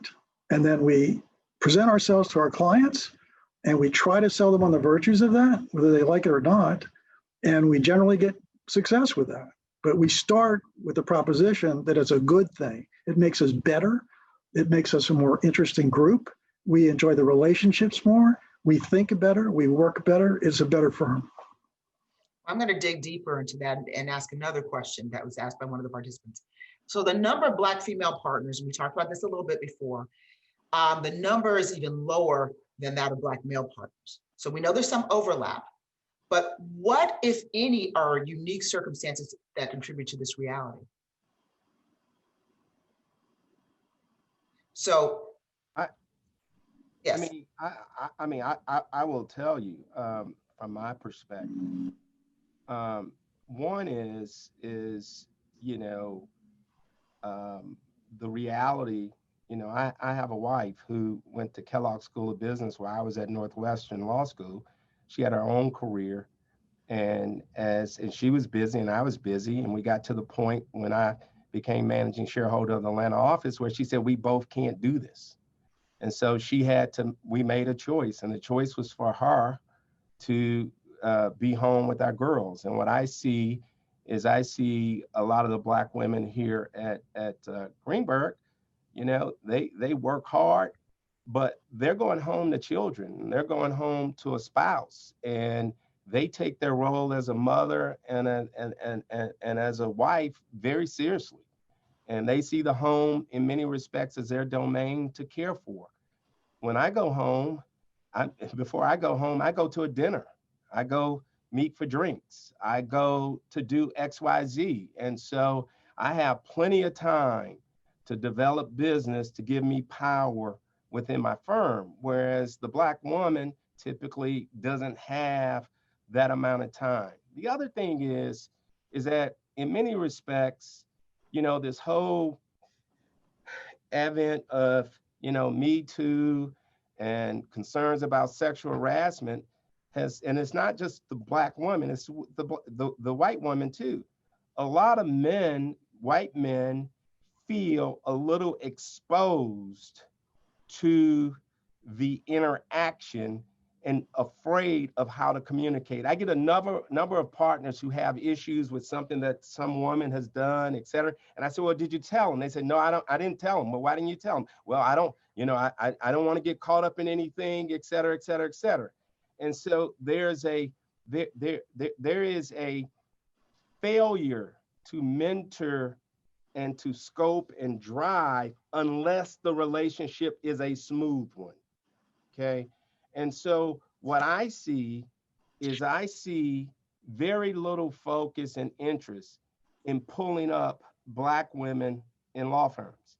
You see, I love to hear lawyers talk about, the quality of their lawyers and what you have to have and what you don't have to have. I've seen a lot of average lawyers be successful in law firms. It's just not Black folk, okay? And it's not Black women.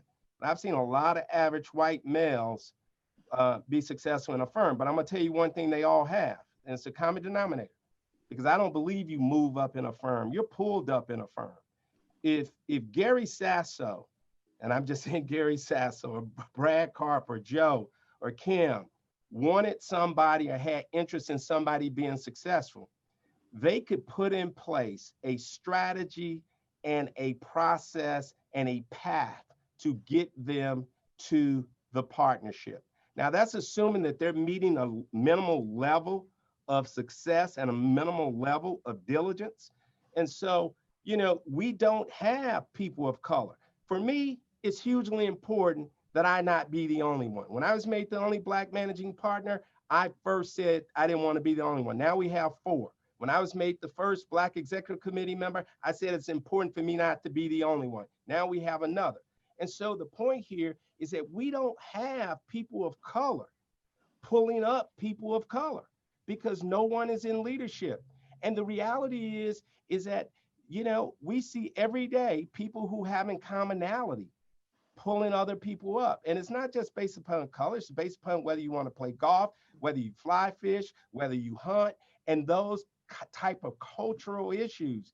And the reality is that there's a huge difference between what we do and enjoy in the Black culture and what people who are not Black and brown enjoy in their culture. And because of those differences, there are not a lot of partnerships made in the process, and therefore not a huge bunch of support of power being exercised to pull people up. Thank you, Ernest, for that follow-up question. There has been a trend that's been noted where a significant portion of partners of color are in litigation or dispute resolution practice areas. Do you all see that? And if so, how would you explain that trend?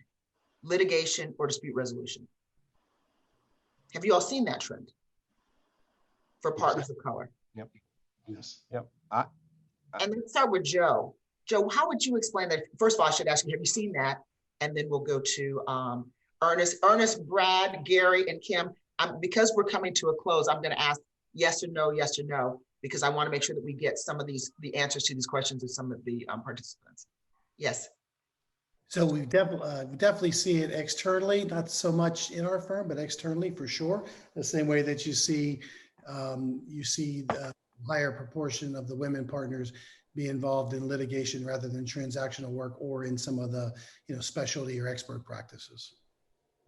Does anyone have any thoughts on why that is the case? In our firm, Ted Wells has been a partner for decades, and Ted Wells would recruit on campus, and everyone, including me, would want to work for Ted Wells. And Ted Wells happens to be a world-class litigator. Got it. Another question: how do you allocate credit? Origination? Oh, I'm sorry, Gary. Yeah, I just wanted to mention that a Black woman partner leads one of our real estate transactional industry groups. We're predominantly a litigation firm. I've never really taken a survey about your point about litigation versus transactional, but in our firm, we have representation in both areas. Okay. And that question was from Pamela Robertson. I don't know if that's the Pamela Robertson who took the Florida bar with me decades ago, but if so, welcome. To past President Paulette Brown asked the question, how do you allocate credit, origination credit and other credit at your firms? Ernest, why don't you start with you? Well, well, first of all, it's a no-no for partners to negotiate over credit. And in addition to that, we're not like some firms that say that there can only be one originator. What we do is that anybody who touches the matter in terms of the process of trying to bring the business in the house, whether it be that they reviewed our proposal, whether it be they helped do some research, whether it be that they traveled to make the pitch, they are given origination credit as it relates to the form. But of course, you can't give everybody 100%.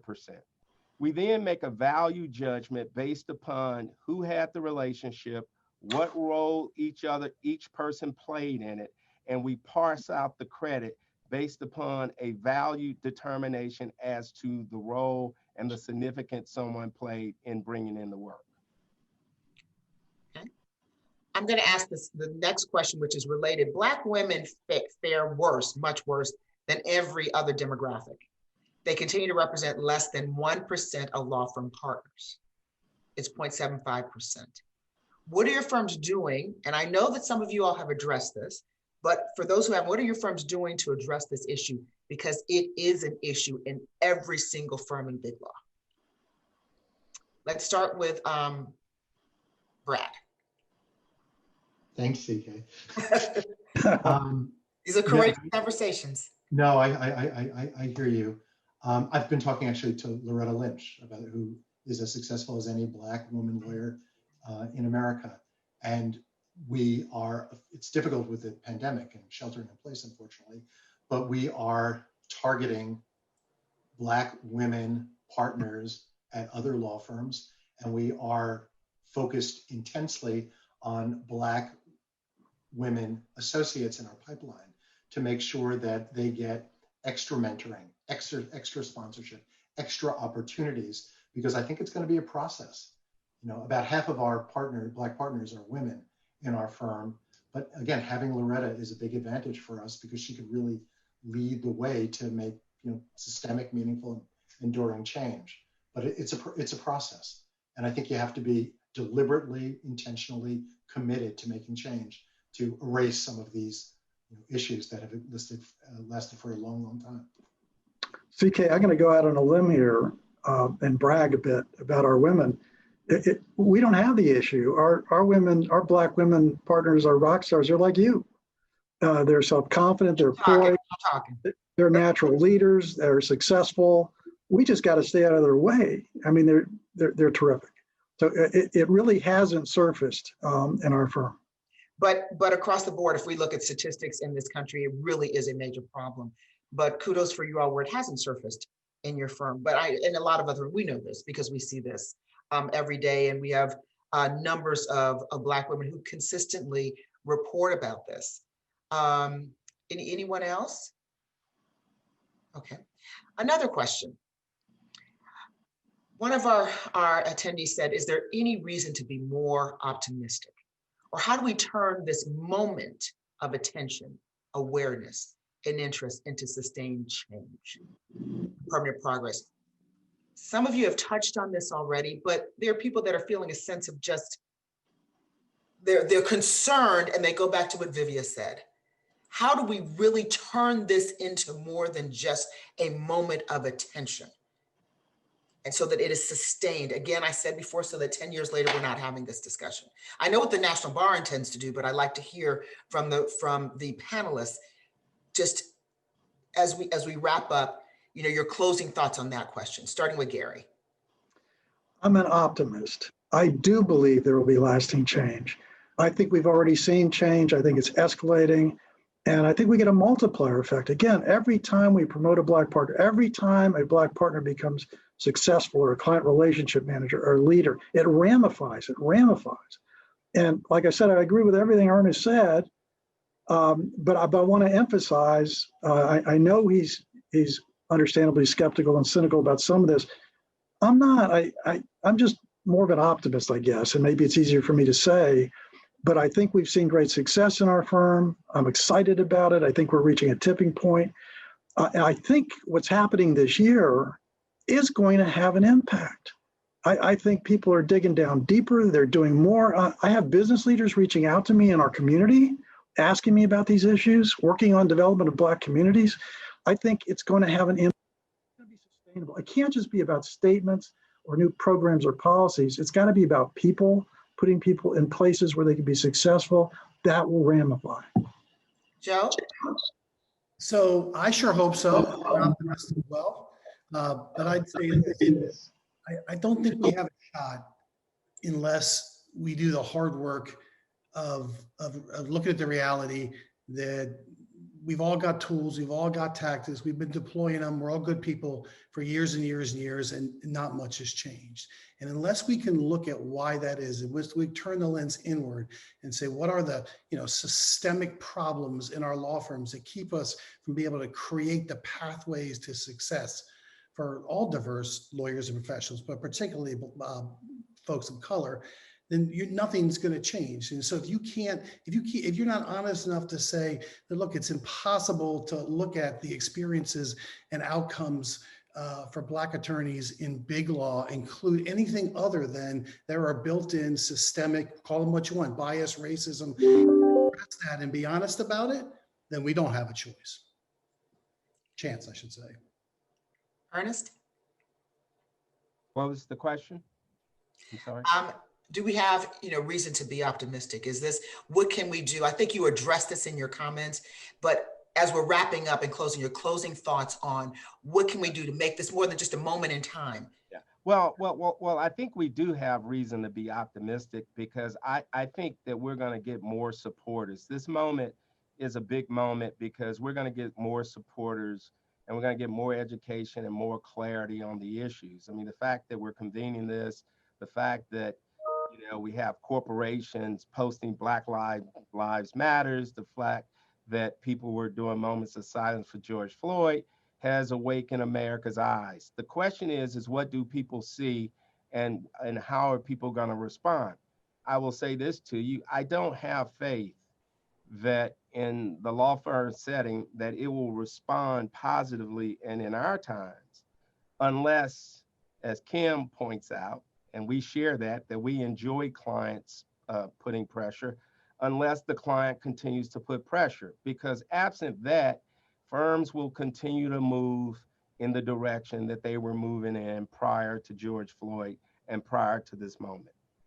Okay, I'm gonna ask that question a little differently and add something to it. Diversity fatigue. Diversity fatigue. There's fatigue around all these issues of diversity. Some people are just sick and tired of being sick and tired of hearing all this talk about diversity. And I'm saying this amongst non-Black partners. And so they're starting to question the value of diversity. So, Brad, I'm going to ask you, how do you handle this fatigue? I have to tell you, CK, I don't feel that at all. I believe my firm views this as an inflection point, a tipping point, to the extent we may have been ahead of some other firms because this is our core value. The world has caught up. I think everyone is watching business, law, the professional world, politics, having Kamala Harris as the vice president of the United States. There are a lot of wonderful changes that are taking place. And frankly, some of these wonderful changes were born of some horrific tragedies and murders. But it's an opportunity for enduring change. Every major movement has a tipping point. I'm like Gary in that I'm an optimist. And I believe that the events that have taken place over the last 8 months, which are now in full bloom, in vivid technicolor, are going to be a tipping point, an inflection point. And I don't feel diversity fatigue at all. Everyone feels emboldened that now we can make the bold changes that we've been talking about for a long, long while, and they'll be enduring. I also want to thank Gary for teaching me the word ramifies. Kim, I'm going to ask the same question of you. Are you hearing about diversity fatigue? We do know that there are non-Black partners who are sick and tired of this, diversity that. I mean, I'm always going to be concerned about this. What are you sensing? What has been your experience with diversity fatigue? And how is your firm handling that? Because we know it exists. Yeah. So I want to represent the pessimists on the panel. So we're evenly split. So I am not a glass half full person, but I will say in this moment, I do actually think that forget fatigue. It's like the nature of the issue is so clearly drawn that I don't even know how to say it. Like I swat away anyone's thoughts that we should be talking less about this. And that may sound dismissive of people at the firm, but I look at it more as one of the few privileges you have in running a law firm is your voice and what you communicate as being important and what you communicate as being steadfast. So I am at this all of the time. Like people know they will hear from me on this topic.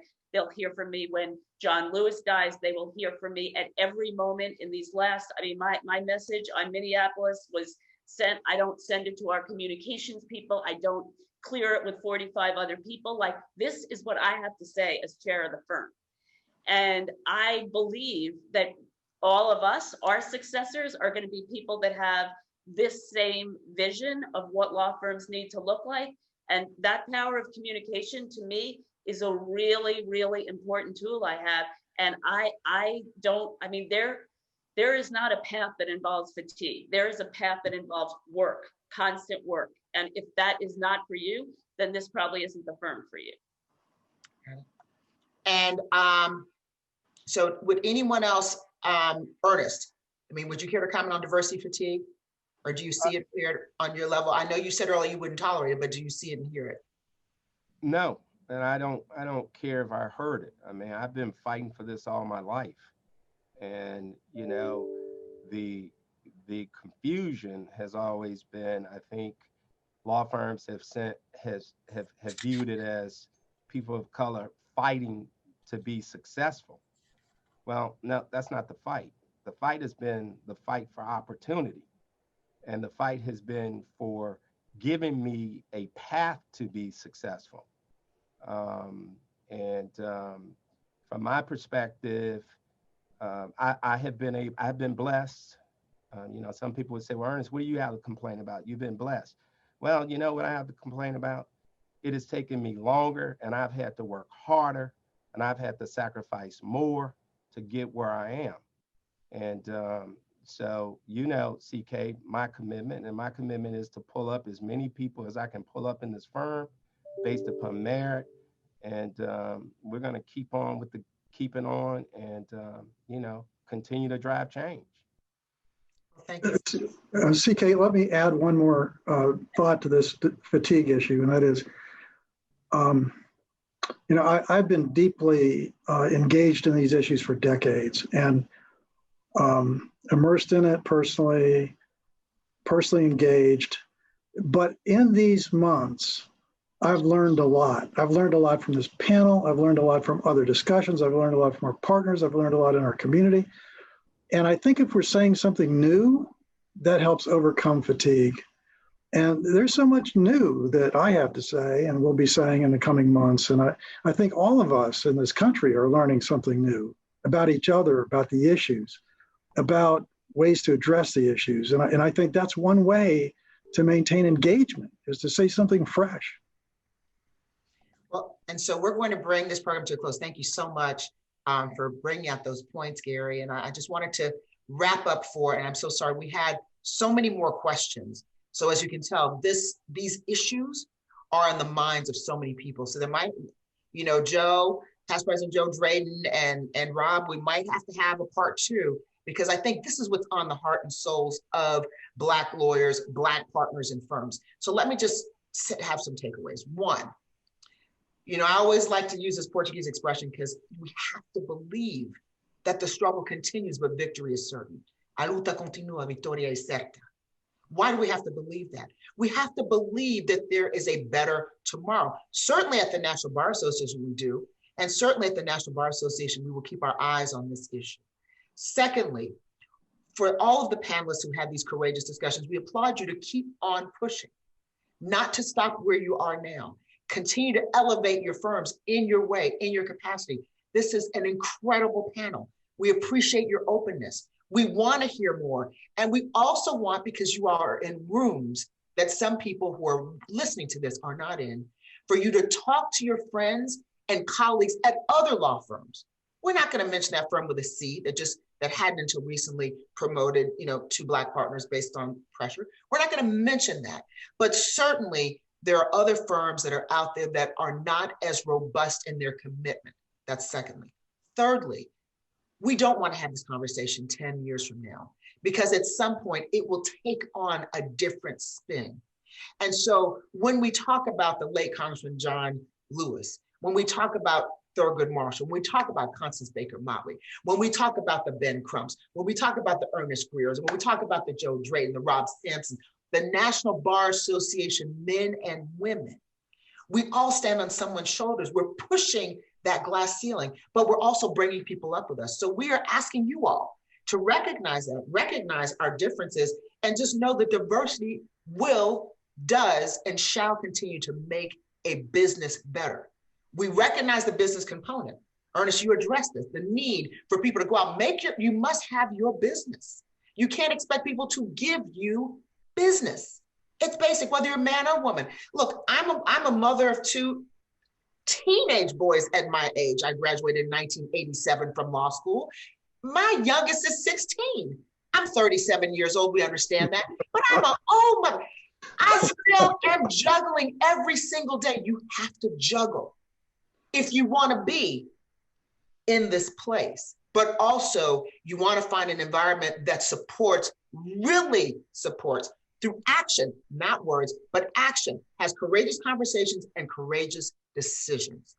So finally, for all the panelists or all the participants, I'm sorry I was not able to ask all the questions, but we're going to continue this series.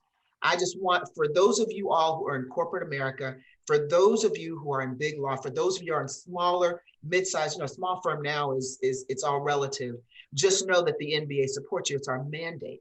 We want to continue to monitor these things, have these conversations, but also look to action. It's not good enough to talk. We've been talking for decades. Action. And I believe that these panelists today have demonstrated that they know the difference between talk and action.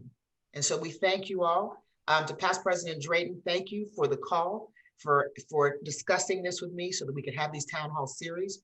To Rob Simpson, thank you for your vision, for your hard work, for your tenacity.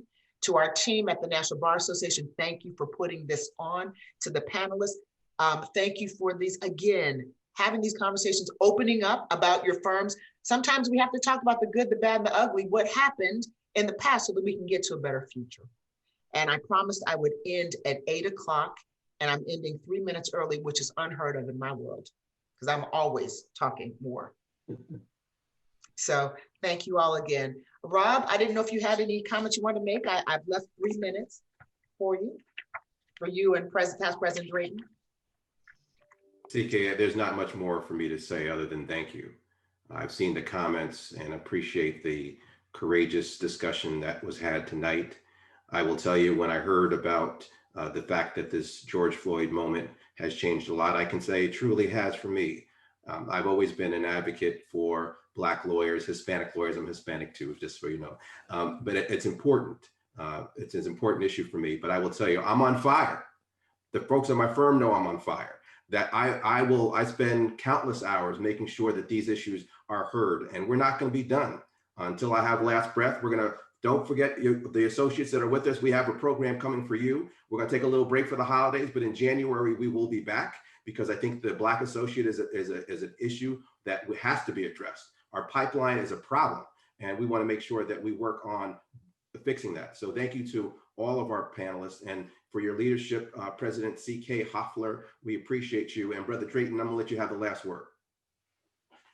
I just want to say that in this process, we have to be courageous. We have to be true to ourselves and our values, and we have to learn to speak up and speak out. I want to thank the panelists, the speakers, the law firm leaders. Not all our firm leaders will come on a town hall like this, so thank you very, very much. I want to thank the team. I want to thank the National Bar Association. And I want to thank our outstanding president, C.K. Hoffler, for providing us this platform. Thank you.